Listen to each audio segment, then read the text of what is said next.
Ya, pemirsa masih di Marga Review dan kita masih membahas topik dampak dari Pilpres Amerika Serikat terhadap ekonomi Indonesia. Dan kita masih berbincang bersama dengan Bapak Joshua Pardede, merupakan Chief Economist Bank Permata.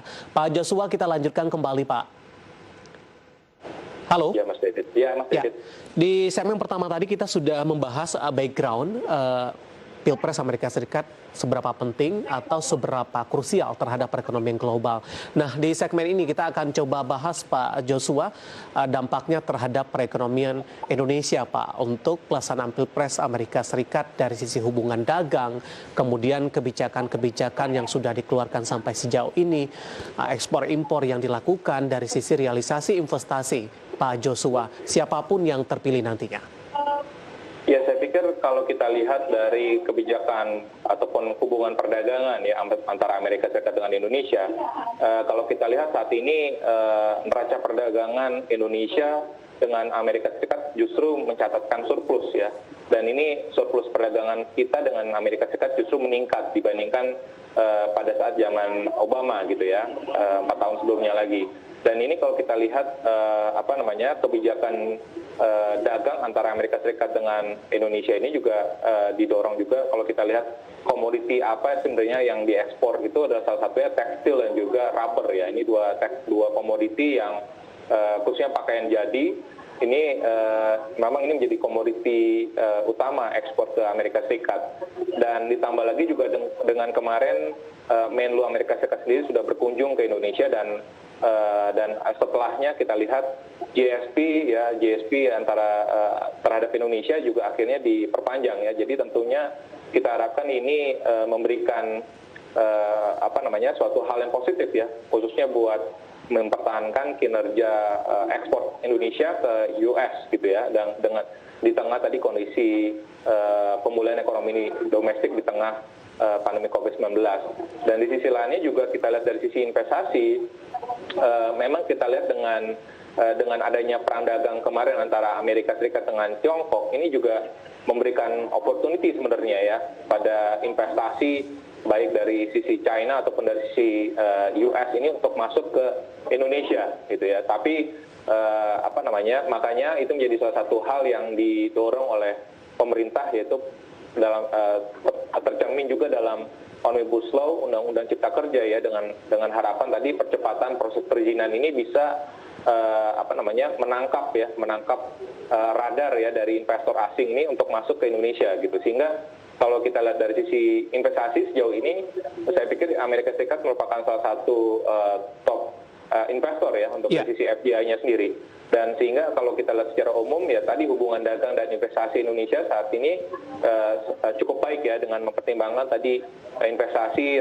investasi dari Amerika Serikat dan juga neraca perdagangan kita dengan Amerika Serikat yang surplus. Tentu ini menunjukkan bahwa hubungan dagang kita dan investasi dengan Amerika Serikat ini masih cukup baik. Baik, ketika terpilih nantinya capres lainnya ada Joe Biden, Anda melihat ada kemungkinan tidak kebijakan-kebijakan ini akan ditinjau ulang kembali ketika yang Anda sebutkan tadi kondisi ini cukup menguntungkan bagi Indonesia. Ketika Joe Biden terpilih, kebijakan ini ditinjau ulang kembali, kemudian dampaknya terhadap ekonomi Indonesia, atau ini akan tetap berjalan, Pak Joshua? Ya, memang kalau kita di satu sisi dengan kebijakan Joe Biden ya, ini clean energy policy ini yang tadi saya sebutkan bahwa ini akan menguntungkan sektor pertambangan mineral, yaitu nikel, perak, tembaga gitu ya, dalam hal sebagai salah satu komponen dari baterai gitu ya, dan juga mobil listrik.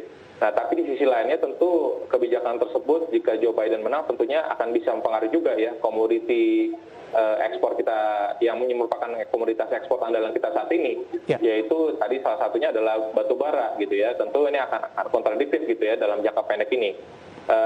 Selain itu juga kalau kita lihat dari sisi kebijakan lainnya, dengan kebijakan Joe Biden ya, yang ini kan cenderung akan menaikkan tarif pajak untuk perusahaan badan ataupun pribadi ya di Amerika Serikat. Sehingga ini memang sebenarnya di sisi lain juga berpotensi ya sebenarnya untuk menarik minat investasi juga ya dari perusahaan-perusahaan di Amerika Serikat untuk masuk ke Indonesia. Meskipun ya tadi ada ada hal yang kontradiktif tadi ya, antara kebijakan clean energy policy-nya dari Joe Biden tentunya ini akan berpengaruh juga ya pada perkembangan harga komoditas batu bara tentunya ini kan, karena kan ini sangat bertolak belakang gitu ya tentu, dan ini juga akan bisa mempengaruhi juga pada akhirnya nanti kinerja ekspor dari batu bara Indonesia seperti itu.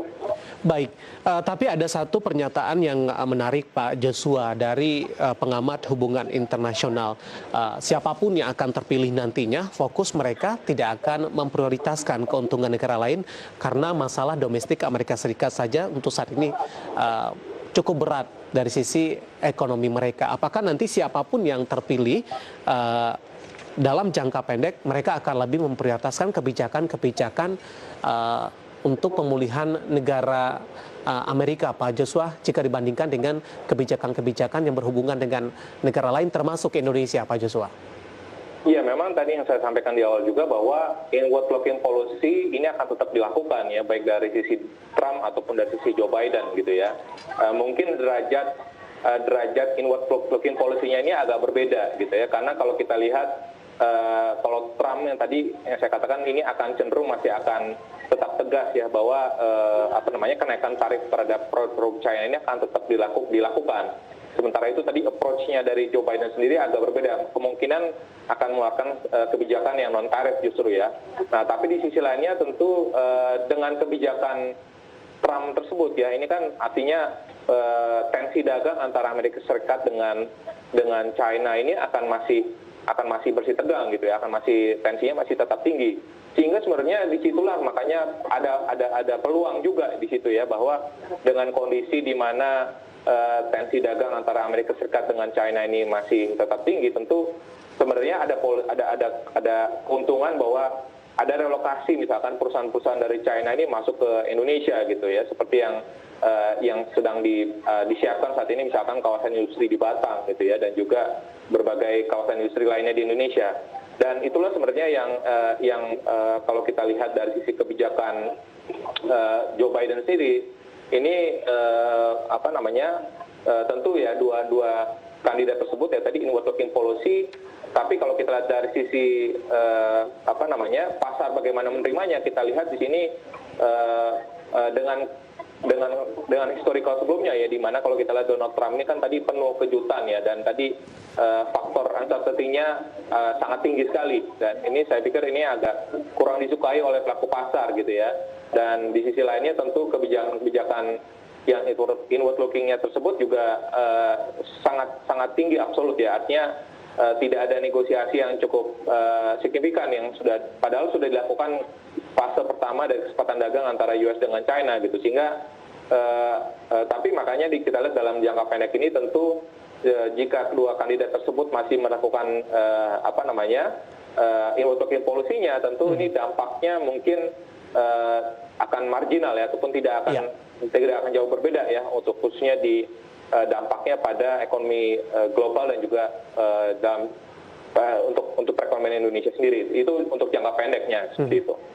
Baik, dalam jangka pendek dampaknya terhadap ekonomi Indonesia belum terlalu signifikan. Bagaimana dengan proses adaptasi, Pak, ketika nantinya yang terpilih adalah Joe Biden?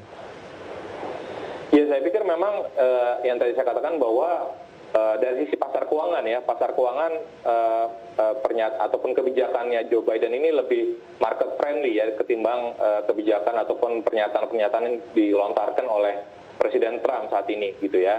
Nah, di sisi lainnya kalau terkait dengan adaptasi, saya pikir adaptasi nanti kepemimpinan dari Joe Biden sendiri, saya pikir ini tidak akan sulit ya, karena sebelumnya juga kan kita lihat kebijakan dari Joe Biden ini juga hampir sama dengan kebijakan yang ditawarkan oleh Obama sebelumnya ya, dan kebijakan terkait dengan perdagangan dan investasi pun juga kurang lebih tidak akan ada perbedaan yang signifikan gitu, sehingga dalam hal adaptasi saya pikir ini tidak akan ada hal yang sulit gitu ya, dalam hal adjustment misalkan nanti ada perubahan dari sisi kepemimpinan calon dari Partai Demokrat ini sebagai Presiden Amerika Serikat dalam 4 tahun ke depan. Baik, adaptasi dalam hal ini dari pemerintah Indonesia, Pak Joshua?